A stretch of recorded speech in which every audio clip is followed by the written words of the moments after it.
तो last class में हमने पढ़ा था इंस्टॉलमेंट मेथड, आज हम पढ़ने वाले हैं प्रोडक्ट मेथड। तो इंस्टॉलमेंट मेथड आपको कहां अप्लाई करना है, मैंने स्टार्टिंग में ही बताया था कि क्वेश्चन के अंदर कभी भी ये गिवन नहीं होगा कि हमारा कौन सा मेथड एप्लीकेबल होगा, ये हमको पहचानना है। तो फर्स्ट वाले केस में इंस्टॉलमेंट मेथड में हमने ये सीखा था कि जहां पर आपके इंस्टॉलमेंट की अमाउंट और इंस्टॉलमेंट के बीच का जो गैप है, जो पीरियड है, वो इक्वल होगा, तो ये दोनों कंडीशन अगर फॉलो करेंगी तो हमें लगाना होगा इंस्टॉलमेंट मेथड। अब देखते हैं प्रोडक्ट मेथड। प्रोडक्ट मेथड में आपको कैसे पहचानना पड़ेगा कि यहाँ पे हमारा प्रोडक्ट मेथड एप्लीकेबल है। तो उसके लिए आइडेंटिफिकेशन दी हुई है, आइदर फर्स्ट और सेकंड कंडीशन में फॉलोड, यानी कि या तो फर्स्ट वाली कंडीशन या फिर सेकंड वाली कंडीशन, दोनों में से कोई भी एक कंडीशन फॉलो होगी, या फिर नाइदर फर्स्ट और सेकंड कंडीशन में फॉलोड, ना तो फर्स्ट कंडीशन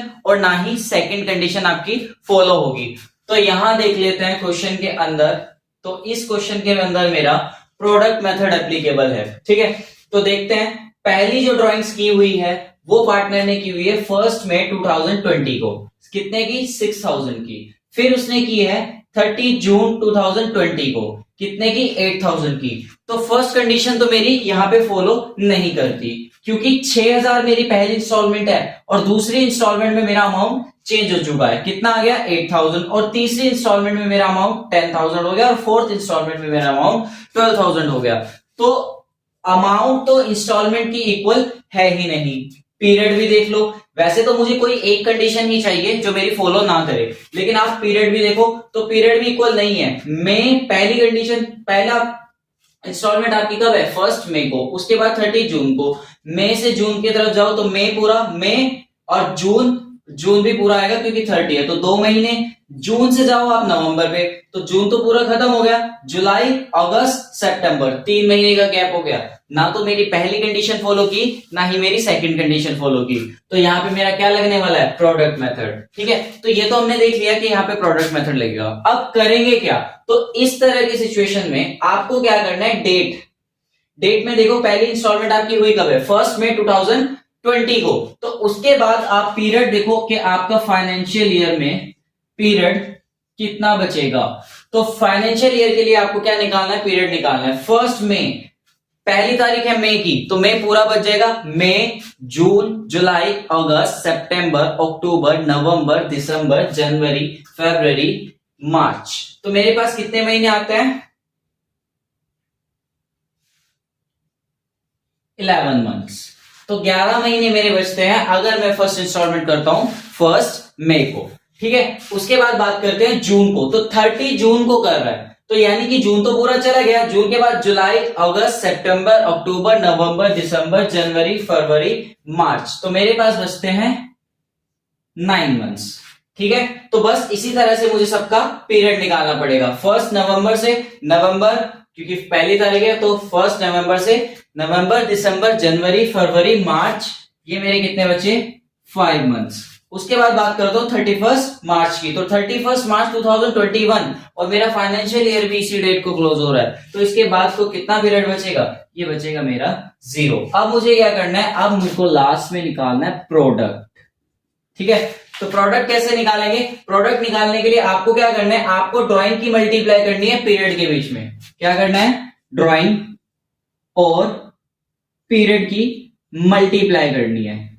तो कर देते हैं। तो ड्राइंग की मल्टीप्लाई करता हूं पीरियड में, तो 11 की मल्टीप्लाई में जब मैं 6 में करूंगा तो 66,000 आ जाएंगे, ठीक है। फिर उसके बाद 9 की मल्टीप्लाई 8 में करूंगा तो ये आएंगे 72,000। फिर उसके बाद 5 की मल्टीप्लाई किस में करूंगा, 10 में करूंगा तो ये 50,000 आ जाएंगे। और लास्ट में 12,000 की मल्टीप्लाई जब 0 में करूंगा तो ये मेरा 0 आने वाला है, ठीक है। फिर लास्ट में एंड में आपको क्या करना है, इस प्रोडक्ट को टोटल करना है। तो टोटल कर देता हूं प्रोडक्ट को, तो 30 एज इट इज, 6 + 2 8, देन फिर 6 और 6 12 एंड 1 13, 13 एंड 5 18, 1,88,000। ये मेरा क्या है, ये मेरा टोटल प्रोडक्ट है। फॉर्मूला आप देखो, फॉर्मूला यहाँ पे आपको दिया हुआ है इंटरेस्ट ऑन ड्राइंग्स निकालने का, total product multiply by rate upon 100 and multiply by 1/12। ये 1/12 फिक्स रहता है, ठीक है। तो अब निकालते हैं क्या, IOD मतलब interest on drawings, total product 1,88,000 multiply by rate upon 100, और क्वेश्चन के अंदर रेट मुझे गिवन है 12% का, तो 12/100 मल्टीप्लाई बाय 1/12, ठीक है। तो ये 1/12 से इसकी मल्टीप्लाई कर देंगे, 12 से 12 कैंसिल आउट हो जाएगा, 20 से 20 कैंसिल आउट हो जाएगी, तो ये मेरे पास आएगा 1880, तो 1880 ये मेरा क्या आएगा, इंटरेस्ट ऑन ड्राइंग्स आएगा। तो ये था मेरा प्रोडक्ट मेथड। इसके बाद अब हम करेंगे एवरेज मेथड। अब बात करते हैं एवरेज मेथड की। तो सबसे पहले देखते हैं identification, how to identify that we have to apply average method. तो when we can't find drawings period in the question, यानी कि जब हम यही फाइंड ना कर पाए कि हमारे ड्राइंग का पीरियड कितना है, वो कैसे। तो एग्जांपल देखो जो यहां पे दिया हुआ है, तो उसमें लिखा हुआ है कि mister Ram withdraw 1,50,000 rupees during the year.